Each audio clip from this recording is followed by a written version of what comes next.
पिछली 2-3 क्लासों से हम समुच्चयों पर संक्रियाओं का अध्ययन कर रहे हैं और हमने 2 संक्रियाओं का अध्ययन कर भी लिया, जिनमें से एक तो है सम्मिलन संक्रिया और एक है सर्वनिष्ठ संक्रिया। आज हम अध्ययन करेंगे अंतर संक्रिया का। तो आज का जो हमारा टॉपिक है वो है समुच्चयों पर अंतर संक्रिया। तो सबसे पहले तो बात कर लेते हैं इस अंतर संक्रिया का जो प्रतीक चिन्ह होता है वो किस प्रकार का होता है। तो अंतर संक्रिया का प्रतीक चिन्ह इस प्रकार का होगा, एक छोटा सा रेखाखंड। अब इस अंतर संक्रिया के अंतर्गत समुच्चयों को लिखा किस प्रकार से जाता है। तो हम मान लेते हैं कि हमारे पास 2 समुच्चय हैं, एक समुच्चय ए और एक समुच्चय बी। अब हम इन समुच्चयों को अंतर संक्रिया के अंतर्गत लिखना चाहते हैं। तो लिखने का जो तरीका है वो पिछले जो 2 संक्रियाओं में हमने सीखा है वैसा का वैसा ही है, अर्थात समुच्चय लिखो, जो दिए गए हमें 2 समुच्चय हैं उन समुच्चयों को लिखो और उनके बीच में प्रतीक चिन्ह लगा दो। तो हमें यहाँ पर समुच्चय दिए गए हैं 2, एक तो ए और एक बी। तो इन समुच्चयों को लिख लो, ए उसके बाद लिख लिया बी। ऐसा भी लिख सकते हैं, पहले बी को लिख लिया और बाद में ए को लिख लिया। तो समुच्चय को लिख लिया, समुच्चय को लिखने के पश्चात इनके बीच में हमें प्रतीक चिन्ह का उपयोग करना है। तो इस प्रकार इस संक्रिया के अंतर्गत समुच्चयों को लिखा जाता है। अब इस लिखे हुए को पढ़ना कैसे, ये जो हमने लिखा है इसको पढ़ने का जो तरीका है वो है ए अंतर बी। इसको पढ़ना है बी अंतर ए, इसको तो पढ़ना है ए अंतर बी, इसको पढ़ना है बी अंतर ए। अब ये संक्रिया कार्य किस प्रकार से करती है या काम किस प्रकार से करती है उसकी हम बात करते हैं। तो हम 2 समुच्चय ले लेते हैं, एक में अवयव है ए बी सी डी और एक दूसरा समुच्चय है जिसमें अवयव है पी क्यू आर सी और एस। ये हमने कोई 2 समुच्चय ले लिए। अब हम इन समुच्चयों पर अंतर संक्रिया लगा रहे हैं। तो अंतर संक्रिया लगाएंगे तो एक तो रूप ये बन जाएगा और एक रूप ये बन जाएगा। ये 2 रूप बनेंगे जब हम ए व बी पर अंतर संक्रिया लगाएंगे। अब जब समुच्चयों पर संक्रिया लगाते हैं तो हमें जो परिणाम मिलता है वो भी एक समुच्चय ही मिलता है। अब ए अंतर बी जो समुच्चय होगा उस समुच्चय में जो अवयव आएंगे, जब भी समुच्चयों पर संक्रिया लगाते हैं तब हमें एक समुच्चय ही मिलता है और समुच्चय में सामान्यतः क्या होते हैं, अवयव। तो ए माइनस बी जो समुच्चय होगा उस समुच्चय में उन अवयवों को लिखा जाता है जो ए के तो हैं, ए के अवयव तो हैं, ए के अवयव तो हैं लेकिन बी के नहीं। ए अंतर बी जो समुच्चय होगा उस समुच्चय में उन अवयवों को लिखा जाएगा जो ए के अवयव तो हैं लेकिन बी के अवयव नहीं है। बी माइनस ए जो समुच्चय होगा उस समुच्चय में उन अवयवों को लिखा जाएगा जो बी के तो हैं लेकिन ए के नहीं। यहाँ पर जो अवयव होंगे वो अवयव होंगे बी के तो अवयव होंगे, वो बी के अवयव तो हैं लेकिन ए के नहीं, ए के अवयव नहीं है। अब हम इस a माइनस बी को कंप्लीट करते हैं। तो a माइनस बी जो समुच्चय होगा उस समुच्चय में इस a के अवयव होंगे लेकिन b के अवयव नहीं होंगे। तो देखो अवयव ए का है लेकिन बी का नहीं है, इसका मतलब एक अवयव यहाँ पर आएगा ए। बी ए का है लेकिन बी ए का है लेकिन बी का नहीं है, इसका मतलब यहाँ पर जो दूसरा अवयव आएगा वो होगा बी। सी ए का है और बी का भी है, यहाँ पर जो अवयव आ रहा है वो कैसा होना चाहिए, ए का तो है लेकिन बी का नहीं। अब सी देखो, सी ए का भी है और बी का भी है, बी का नहीं होना चाहिए था, तो बी का है इसलिए ये यहाँ पर नहीं आएगा। आगे है डी, डी ए का है लेकिन बी का नहीं, इसका मतलब अगला अवयव आएगा यहाँ पर डी। तो ए माइनस बी जो समुच्चय होगा उस समुच्चय में अवयव होंगे ए बी डी। अब हम लिखते हैं बी माइनस ए समुच्चय। तो बी माइनस ए जो समुच्चय होगा उस समुच्चय में बी के अवयव होंगे लेकिन ए के अवयव नहीं होंगे। तो देखो बी के अवयव देखो, पी बी का है लेकिन ए का नहीं है, इसका मतलब एक अवयव यहाँ पर आएगा पी। क्यू बी का है लेकिन ए का नहीं है, इसका मतलब एक दूसरा जो अवयव आएगा वो होगा क्यू। आर बी का है लेकिन ए का नहीं है, तो एक अवयव आएगा आर। सी बी का है और सी ए का भी है, दोनों का है, ए का नहीं होना चाहिए था लेकिन है इसलिए सी यहाँ पर नहीं आएगा। एस बी का है लेकिन ए का नहीं है, इसका मतलब एक और अवयव आएगा एस। तो बी माइनस ए जो समुच्चय है उस समुच्चय में अवयव कौन कौन है, पी क्यू आर एस।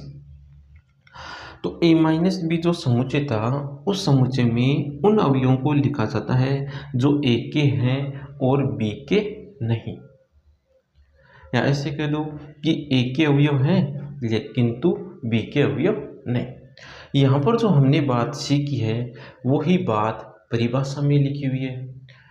देखो परिभाषा में क्या लिखा हुआ है कि ए अंतर बी उन अवयवों का समुच्चय है जिसमें ए के अवयव तो हैं किंतु बी के नहीं। और इसी परिभाषा को प्रतीकात्मक रूप में ऐसे भी लिखा जाता है, सभी अक्ष का समुच्चय जहां अक्ष ए का अवयव है और अक्ष बी का अवयव नहीं। यहाँ पर हमने जो ए माइनस बी जो समुच्चय लिखा, ए अंतर बी जो समुच्चय लिखा, उस समुच्चय में देखो ए के अवयव हैं किंतु बी के अवयव नहीं है, और ये बात किस में लिखी हुई है, परिभाषा में लिखी हुई है। अब ए अंतर बी या बी अंतर ए, इनको ज्ञात करने का जो सरल तरीका है वो क्या है, वो ये है कि जैसे इस एग्जाम्पल की बात करें, हमें ज्ञात करना है ए अंतर बी और बी अंतर ए। तो पहले इनमें उभयनिष्ठ अवयव देख लो। तो उभयनिष्ठ अवयव देखो क्या क्या है यहाँ पर, उभयनिष्ठ अवयव है 2 4 6। उभयनिष्ठ अवयव क्या है, 2 4 6। अब हम ए अंतर बी लिखेंगे पहले, तो उसके बाद लिखेंगे बी अंतर ए, इन दोनों समुच्चयों को लिखेंगे। तो ए अंतर बी में हमें क्या करना है, ए के उभयनिष्ठ अवयवों को छोड़ दो और जो शेष अवयव है वो यहाँ पर लिख लो। तो उभयनिष्ठ अवयव देखो कौन से थे, 2 4 6, इनको छोड़ दो, जो शेष अवयव है वो यहाँ पर लिख दो। तो शेष अवयव है 1 3 5। बी अंतर ए, इसमें क्या करना है, बी में जो उभयनिष्ठ अवयव थे उनको छोड़ दो, शेष को लिख दो। शेष अवयव है 8। तो बी अंतर ए जो समुच्चय है उसमें केवल एक अवयव आया और वो है 8। यहाँ से देखो इन दोनों समुच्चयों को देखो, इन दोनों समुच्चयों को देखने से पता चल रहा है कि ये दोनों समुच्चय समान समुच्चय नहीं है, अर्थात ए अंतर बी बराबर नहीं है बी अंतर ए के, बराबर नहीं है, इसलिए इसे कहेंगे कि अंतर संक्रिया क्रम विनिमय नियम की पालना नहीं करती है। प्रश्न नंबर 9 में हमें 4 समुच्चय दे रखे हैं, ए बी सी डी, और निम्न समुच्चयों को हमें ज्ञात करना है। तो एक एक करके प्रश्नों को हल करते हैं। पहला प्रश्न है ए अंतर बी। तो ए और बी समुच्चय देखो कहाँ पर है, ये रहे। अब ए और बी में उभयनिष्ठ अवयव देखो, तो ए और बी में उभयनिष्ठ अवयव है, एक अवयव है 12, इसके अलावा और कोई उभयनिष्ठ अवयव नहीं है। अब ए के अवयव में से उभयनिष्ठ को उठा देंगे तो वो तो समुच्चय बनेगा ए अंतर बी का, और बी के अवयव में से इस उभयनिष्ठ को उठा देंगे वो समुच्चय बन जाएगा बी अंतर ए का। तो ए अंतर बी का जो समुच्चय होगा उसमें अवयव आएंगे 3, 6, 9, 15, 18। बी में से उभयनिष्ठ को उठा देंगे तो वो समुच्चय बनेगा बी अंतर ए। तो बी अंतर ए कहाँ पर ये रहा, तो बी में से उभयनिष्ठ को उठा दो, 4, 8, 16, 20, ये समुच्चय बनेगा बी अंतर ए का। अगला प्रश्न है ए अंतर सी। तो ए और सी समुच्चय देखो, ये रहा ए समुच्चय और ये रहा सी समुच्चय। ए और सी में उभयनिष्ठ अवयव देखो, तो ए और सी में उभयनिष्ठ अवयव है 1, 6, इसके अलावा एक है 12, इसके अलावा और कोई उभयनिष्ठ अवयव नहीं है।